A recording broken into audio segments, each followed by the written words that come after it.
technology is accelerating across Latin America. Cellular coverage has basically reached 90% of the population, and almost half of the people in the region have access to the internet. But today we're here to talk to like a really diverse group of people with different perspectives about what to do next, how this can be translated into benefits for underserved communities. So I'm going to start off with Marcos, because he is doing some really interesting work, tying directly the success of his company with serving underserved communities. Can you explain a little bit about how you're doing that? Sure. Thanks, Loretta. Thank you, everybody. We at PropTech, we serve businesses in the bottom of the pyramid.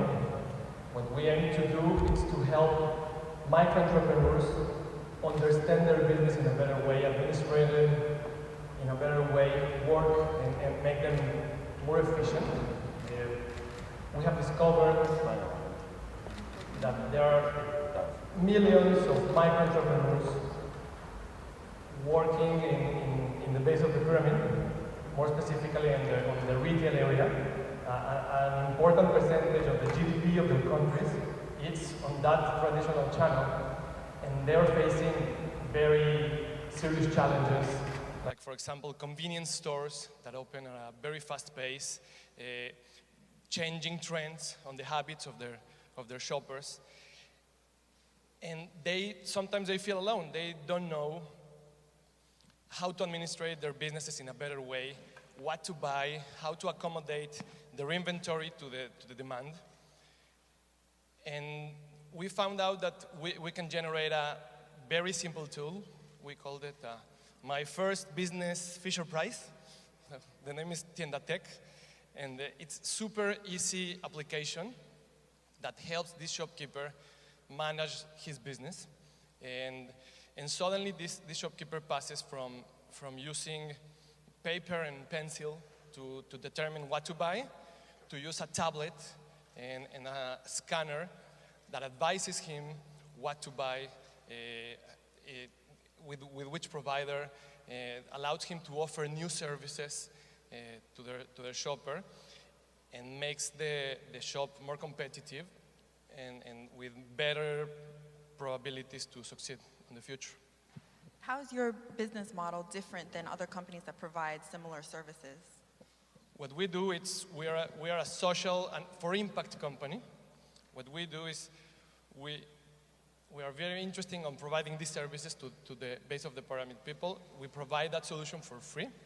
The thing that we need to solve is the hardware piece. They need to buy the hardware, or we have managed many different ways to help them get it, either at the nearest hardware electronic store or buying it from us in credit. The software is for free. And the way we monetize this effort is all this information, since it's in a mobile device, the information goes to the web, and we put it on business intelligence tools that are sold to the CPG companies that sold products to them. So we interconnect them. It's technological inclusion, I would say. So people speak about financial inclusion. This would be maybe technical or technological inclusion, where finally they can get connected to their providers, maybe to the bank, to education institutions, and with each other. So maybe they can decide, once they're connected, they can decide to buy together their stuff and generate economies of scale. So the business model works as a platform. That sounds really great, but is it really possible to create a sustainable, profitable business from doing such a public service? From such open mom and pop? From doing a public service, from doing something that's benefiting communities. Can you, as a business, as an entrepreneur, succeed? For sure. Well, the thing here is to find the possibility to create a creative business model that serves the people that needs to be served and provides added value to the companies that need this information. We have found that we have a very good story about the CEO of a very big company That we were sitting with them, showing them the graphs of at what times the bread gets sold, or the products get sold in the base of the pyramid shops. And suddenly the CEO says, gosh, I knew that bread gets sold after 6 p.m. And I was, wow, you're such a big company and you're lacking that information. So there's a lot of value there on a company to get better understanding of a group of customers that represent an important percentage of their sales. So we have found a way to generate value to these big companies and to generate value to people in need of better solution and better technology.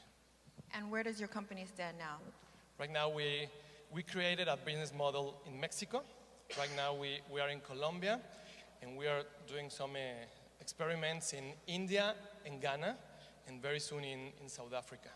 So we found out something very interesting. A shopkeeper on the base of the pyramid has the same challenges in Africa, in India, in Mexico, and in Colombia. They feel alone. They need better communication with their providers. They need better education and better access to resources.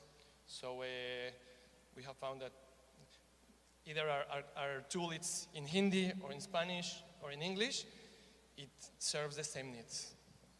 Okay, great. Amir, can you tell us a little bit about when and how you discovered that technology could help your people?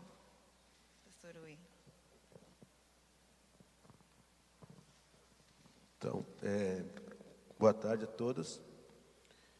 Quando a gente foi buscar tecnologia como ferramenta do nosso trabalho, foi a partir de uma necessidade de um povo. Primeiro, nós temos visão de que floresta tem que ser sustentável. Segundo, nós vemos que temos que dialogar com o mundo, com as pessoas, para que floresta seja reconhecido como um dos papéis importantes na sustentabilidade e também equilíbrio de todos os problemas enfrentados pelo mundo, né? Então, esses instrumentos tecnológicos, é importante que a gente possa dialogar a partir dessas ferramentas para o mundo entender qual é a luta, qual é o papel do povo indígena e qual é o valor que a cultura do povo indígena tem sobre a manutenção dessa floresta, que ela tenha equilíbrio. Então, assim, a gente fomos buscar, né, essas possibilidades de ter esse diálogo, essa aliança com ferramenta tecnológica, né? E hoje eu vejo que para o povo suruí, tecnologia se tornou um dos ferramentas mais importantes para a construção de gestão do seu território, né? Não só para valorizar e também para dialogar, para a comunicação e também guardar a história do nosso povo, que é mais importante de todo esse processo, né? Então, a gente consegue visualizar com 3 temas maiores quando a gente faz esse tipo de gestão de um território, de um povo, que é valorização ambiental e melhorar os sistemas sociais e econômicos, né? Qual acreditamos que a gente pode entender que é uma qualidade de vida a todos. What was access to the internet like before you started your program, and how did you bring more technology to your tribe?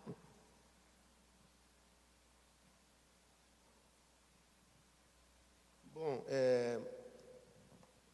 como a gente trazer antes de ter contato, né? É isso que levou a gente a ter esse diálogo, porque a Amazônia, né?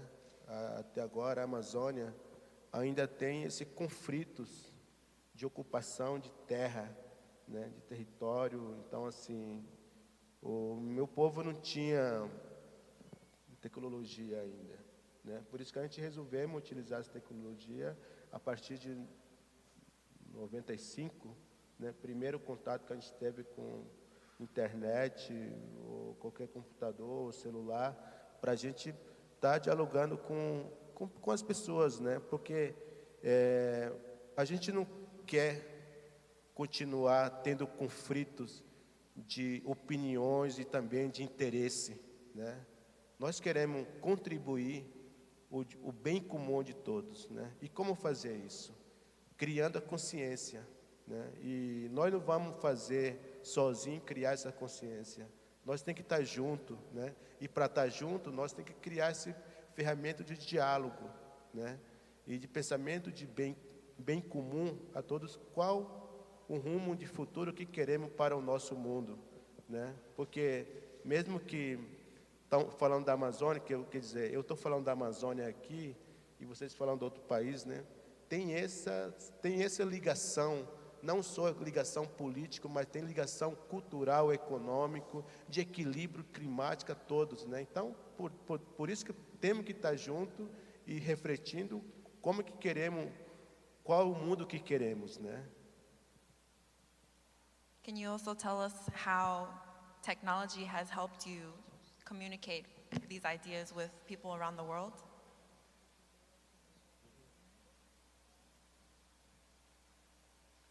A tecnologia ajudou a gente buscar alguns parceiros, né? Para que esses parceiros possam ajudar sonhando junto com a gente um mundo melhor, um mundo sustentável, a cultura sustentável, a política sustentável, tudo sustentável, né? Então, assim, a gente conseguiu trazer alguns parceiros de vários cantos do mundo, né? Vou dizer assim, né? Para ajudarem a construir esse tipo de projetos na prática, né? Porque até agora eu falei só do política e ferramentas, né? Mas para implementar essa política, essas ferramentas, a gente precisava ter ações práticas, né? Então, assim, eu vou dizer um projeto, talvez um inovador, né? Projeto Red Indígena, né? O projeto Red Mais que o Suruí teve, né? Com apoio do Florestrand, né, Beto? E também de outros parceiros como Fumbio, ICAN, Canindé, Água Verde na Suíça também participou de alguma forma, o IDESAN na Amazonas, né? Então, essas pessoas, a gente conseguiu trazer essas parcerias, né? A partir desse uso de tecnologias, a partir dessa comunicação, que a tecnologia facilitou a comunicação para a gente desenvolver um trabalho, né? De como a gente pode oferecer serviço ambiental, né? Para que o mundo saiba que nós precisamos utilizar a nossa floresta com responsabilidade. Porque quando nós defendemos a floresta, nós não estamos falando que a floresta tem que ser intocável.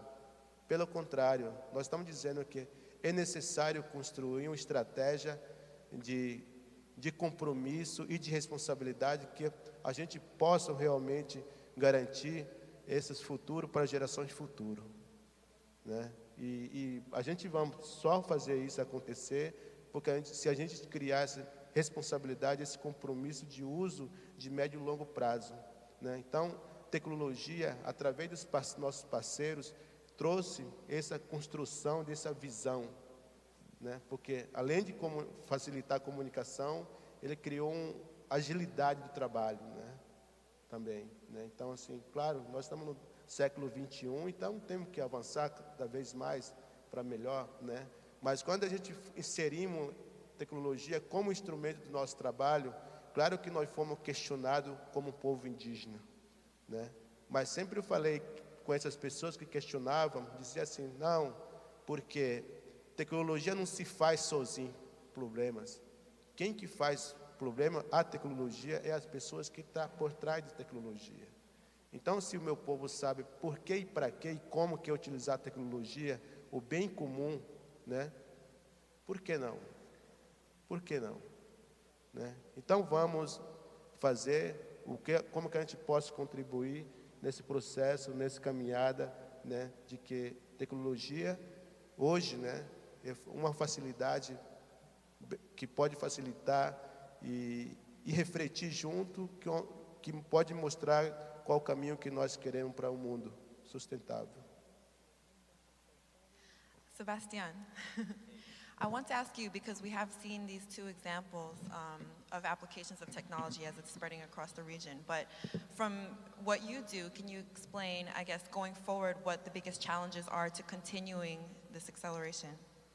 Yes, for those that doesn't know the GSMA is the Global Trade Association of all mobile operators in the world.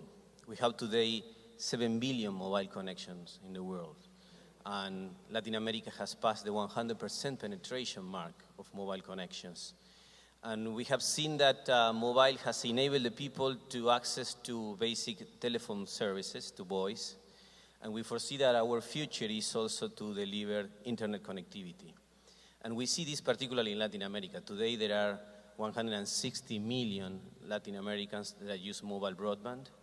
And this is far ahead of what those people use, of the connections that we have on fixed broadband. So mobile is the main means of access of Latin Americans to internet. And we see that the mobile ecosystem, and this is what we try to work and stimulate, the GSMA is a non-profit organization. We try to work with mobile operators, providers, and all stakeholders and government and policymakers to promote and make the mobile ecosystem to thrive. Mobile today in Latin America represents 3.5% of the regional GDP, and we foresee that it's going to represent 4.5%. And in this ecosystem and in this value chain, we can see, of course, operators, but we also see network providers, equipment providers, distributors, commercial, small and medium enterprises, as well as developers of software, applications, and content. And this is an area that we see that is promising for Latin America, because people in Latin America is keen to consume content that is localized, that is keen to find local solutions through these devices. And this creates a lot of employment, this creates a lot of value add. So we think that the right policies, that if we have the right policies in place, we can make this grow. And talking about addressing your question specifically, for mobile to keep growing, it needs very specific things. And two that are usually at stake in Latin America is how to help improve the deployment of more infrastructure. Yesterday we had a panel to discuss infrastructure in general, but telecom infrastructure in Latin America is lagging behind. And it's lagging behind because there is no alignment between the different government levels. Sometimes municipalities that have autonomy to decide where a base station is installed, sometimes they take a lot of time, or there are a lot of requirements and different within different municipalities. So this creates different levels of arbitration and difficulties to deploy infrastructure. And we see this all across Latin America, no matter what government or what kind of political orientation any government may have. And the other aspect that is key is spectrum use. Spectrum is the oxygen of the mobile industry, and through a spectrum, any government can motivate operators or even incumbent or entrants to invest, to improve coverage through coverage requirements, to share infrastructure, and improve the services and offer higher speed services. So like a well-advanced and progressive policy on spectrum use is key for the future of every economy, of every society in the future. So when you talk about important policy making being important, how does that affect end users? Well, for example, if people is keen, for example, now to use fourth generation, but fourth generation is not only about having higher speeds, it's also about supporting more applications. It's also for example, will support mobile health solutions. And for example, we are working with different providers to develop machine-to-machine communications and applications that will be used to enhance the public health systems, or to reduce the cost of in many places. For example, we foresee that there will be many opportunities, and we are already working with different hospitals and clinics to develop solutions on diabetes or with chronic patients. The same is with mobile education. We foresee that mobile will help connect different devices and to be used on educations and to improve students that are on remote areas to be able to also to have customized content and to their needs. And we foresee a lot of different opportunities in different areas in which mobile will be used if there are new technologies being used. It's not all about fourth generation, it's also about how these new technologies also use more efficiently the scarce resources like the spectrum. And so we think that spectrum will be really a key tool to motivate all these things to happen. And as it stands now, do you think that, how does the service and the cost of connectivity in Latin America compare to the rest of the world? Well, what we see is that mobile is very flexible, compared to fixed. One of the things that we have done, we recently published a study of how is mobile broadband impacting the people living in the bottom of the pyramid, the three poorest income sectors in Latin America. And we have found that mobile broadband, because basically of prepaid or daily plans, has been able to adapt to any budget, to any of people that probably cannot commit to a monthly bill, but are able to get access to internet just to do a homework or just to perform a task or just for a temporary access. And this has enabled many people, that is enabling access. And of course, when you compare speeds, fixed will always be, will have higher speed and more reliability than mobile because mobile is a shared technology. So the people that is connected to a base station is sharing that connection with all the people that is connected. You have the people passing by, people downloading videos. And one of the things that and everybody is worried across the globe is on the significant traffic demand. Because a new smartphone on the network, for those of you that probably have one, it means between 35 and 50 normal handsets. A tablet connected to the network means 150 normal phones. So there is a significant tension being created on networks, and it's affecting the quality of service. But that can only be relieved through, positive and progressive policies on the facilitation infrastructure layout, facilitating infrastructure sharing, as well as a progressive policy towards spectrum. Speaking of connectivity, Silvina, can you tell us about your work in Argentina, getting students across the country connected to the internet and what the connectivity gaps are there? Okay, well, first of all, I want to thank everyone from the Clinton Global Initiative for the invitation, especially James and Mia, that she's not here.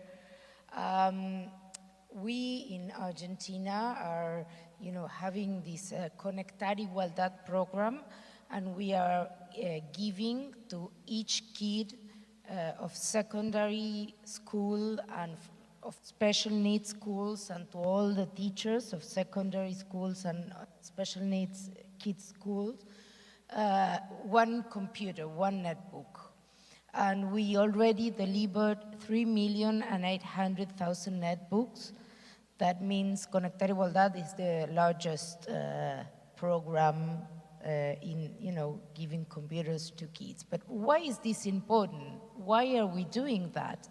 And, I think our previous panelist explained it much better because technology helps to do, micro-entrepreneur things and helps, growth, indigenous people, and, they help them to have some supporters for, a better world and to support what they are doing. And mobiles are also part of technology, and we have to learn to use this kind of technology also at school. But mostly, what I think, we need to include technology in the educational system in order to achieve two objectives.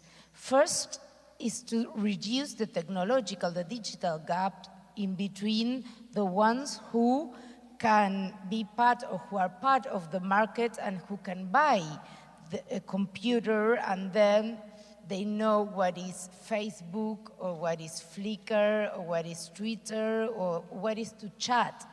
And those who weren't part of the market but have the same needs, the same digital and technological needs. So when you give them the computer, then they understand, as soon as you give the computer to them, what is to chat? Because before maybe they listened what is chatting or Facebook in the TV or in the radio or in the newspapers, but they didn't know, because the only way to know what is to chat is chatting. The only way to know how Facebook works is working or playing or whatever, having Facebook. So the first gap you reduce is the social gap. You do a digital literacy work with these kids, and that is very important because you achieve social justice. And then there's a second main objective, main goal, that is to improve the quality of education. Because when we give the computer to each student, we are giving them new applications where they can learn math in a different way. For example, in my time, I learned chemistry by heart. I had to learn by heart the table of elements and all. But now they have this application where there's people that are laughing because somebody else maybe had to learn by heart the element table. So, but now they have these, incredible programs where they see how atoms, they engage and they become molecules, and how to, and there are math programs and different kinds of programs that really, they help improving the quality of learning. Of course, this program is a very new one, and one thing that I find it very important is that we have many different providers. We have 10 companies that provide the computers that are very, well computer, they are classmates. And so we work with Intel, and we also work with Microsoft, that here we have a Mariana from Microsoft, because we install Windows and different other educational programs in the computers, and also we work with open source software, so the kids can choose.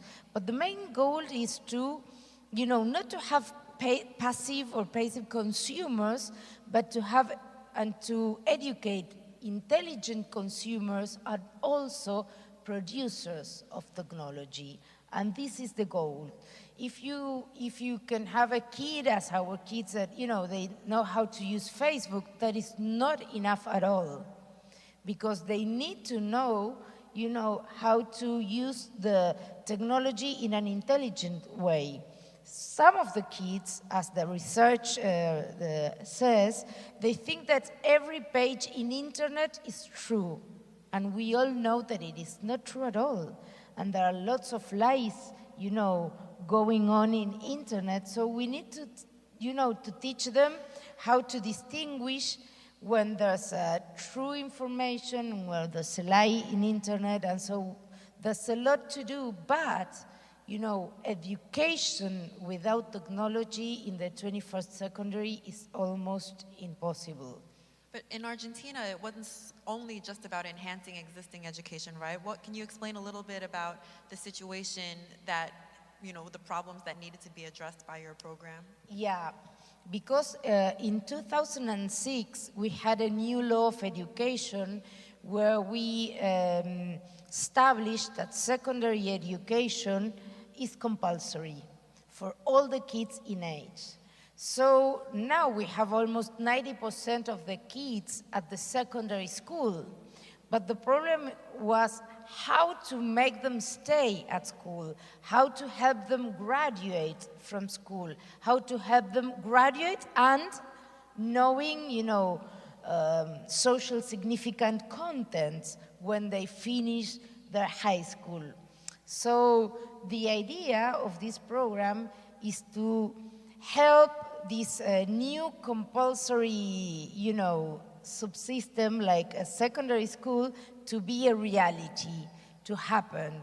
Because when you give an opportunity to a kid or to an adolescent, then you have to make sure that it is a real opportunity. Because if you give him a chair and you put him a teacher, him or her a teacher, then that's not at all enough.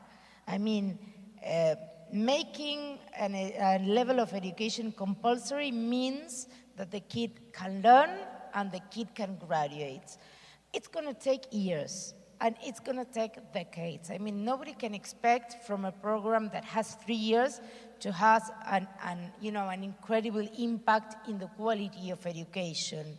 It's going to take time, but it's a necessary condition, not a sufficient one. But without the program, then for sure it can be hard. It can be, and we are also establishing internet in all schools, and in the meanwhile we have intranet in all schools. But I think they explain much better why, my 3 colleagues here, why this technology in education is so important. So I have another question for you, but maybe all of you guys can answer after this. What are the challenges to introducing a brand new technology to communities where it didn't exist before? It's an incredible challenge. I mean, you have to consider 3 main dimensions of the problem. First of all, giving a good computer with memory and with all. But second, training teachers. And the third is to put good applications inside the computers. And also you have to be prepared to work properly with the private sector, which is the one who's providing the technology. And you have to establish, you have to sit with them and to tell them what you need, and then they can tell you what they can provide. And there's a lot of things, you have a lot of stakeholders in the process. Amir, do you have any thoughts on this? Bom, pelo nosso caso, eu acho que, estou falando dos povos indígenas, né? É falta de acesso mesmo, né? Porque não tem acesso, não tem possibilidade de ter acesso para isso e muito menos ter política que pode sustentar isso, né? Então, nós temos ainda dificuldade de ter esse acesso tecnológico dentro da comunidade indígena, né? E serviço público aqui, pelo governo, também muito difícil, né? E eu acho que se temos que fazer esse diálogo com empresa privada, seria muito interessante, né? E também temos essa dificuldade de ter acesso com o setor privado também, né? Por isso que nós estamos aqui abrindo esse diálogo para realmente como que a gente pode facilitar esses acessos desses serviços. Oh, yes, go ahead. Chief Almir shared with us that at the beginning they were asking him if the use of these technologies aren't going to hurt the culture or the way their society is working, and he gave us a very good explanation. Can you share it with us again?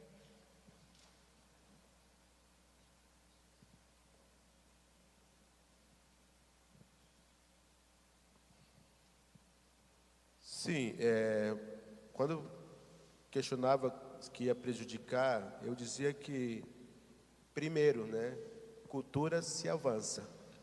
Cultura não é algo parado, né? Então, aí, outra é a gente ter responsabilidade, como é que a gente vai valorizar a nossa cultura utilizando ferramentas, né? Porque se você não cuidar história, por exemplo, né, você pode perder a história, né? Então, a tecnologia pode ajudar bastante para conservar e guardar essa história da luta, da nossa cultura, né? E também na maneira que a gente utiliza floresta, né? Então, eu sempre falo isso, quando as pessoas questionam isso, né? Porque aí traz essa facilitar de comunicação, que a gente cria consciência de dar valor, né? As pessoas só dão valor a umas coisas só quando conhece, né, o valor dela, o respeito dela, né? Did you want to answer the earlier question? About the challenges, Yes, of introducing new technology. at the beginning our challenge was having the shopkeeper not willing to use the technology, especially the people in higher ages. So we decided to use a methodology, maybe it was a trick, but when the sales guys came and say, hey, they say that they're afraid of using our solution, we told them, listen, why don't we tell them a story of a 68-year-old woman that she was waiting for the trainer to come to her store, and since he didn't came at the time, she started using it. And when the trainer came, she was using it already. So we started telling that story to our shopkeepers. They started using it in a much faster way. They said, oh, if that woman, we built the whole story. She was Doña Cecilia. And they said, oh, if Doña Cecilia is using it, maybe I can use it too. And after 1 or 2 months, we had many Doña Cecilias that actually started using our technology without having the training. And I believe it's important to break that perception of, oh, I'm going to have to be trained and to build the applications or to build the solutions by using their habits and by understanding them in a better way, not the other way. So it should be a human-centered design.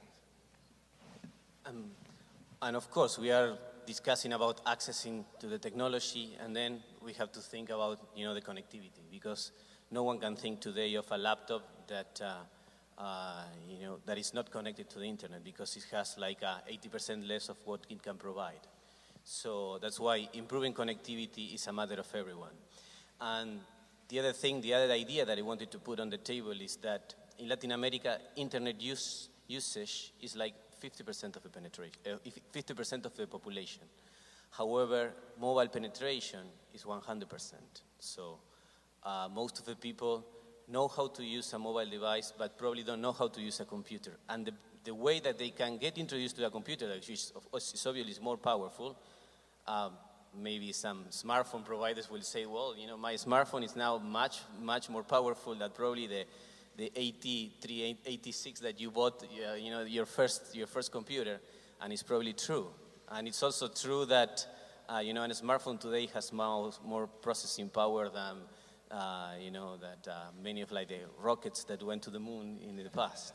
So, but what we see that this is a mean of access for young generations also to the internet. So mobile devices and whatever you think of them, like tablets or a netbook but basically smartphones. And this is something that that any government and any policymaker needs to stimulate. And we call it, we have demand-side policies and supply-side policies. And to stimulate internet usage will be key, and through the provision of laptops, through provision of applications to stimulating kids, but not only kids, but also grown-up people, how to use, how to integrate with that, will reduce the gap between society, will reduce, will equalize opportunities, and I think is what every government has as a goal, as you can see like any digital agendas or national broadband plans. Although this, in a way, was like a fashion, I think it is true that it's a reality, and we all need to keep working and improving how to make them, all those goals, concrete. So if we have time for one more question here, ultimately, whose responsibility is it to get all this done, do you think? All of you guys work with various parties, the government, private companies. Who has to think differently? What has to be done now? Well, we tend to think, we view this as an ecosystem, and we see like all shared responsibilities on this.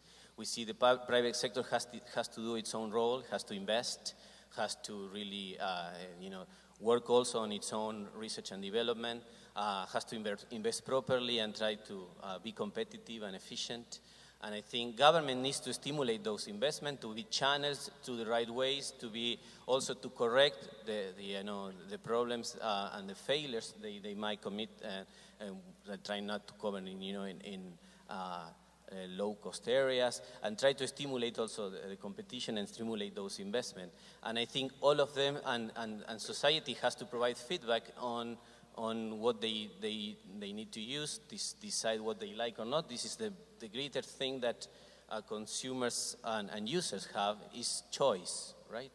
Choice. And they also need to claim for their rights, to claim for transparency, to claim for a transparent use of their information, for privacy. So I think there is a lot of, a share, like a triangle of needs in which everybody needs to work collaboratively and debating things and improving things on the way.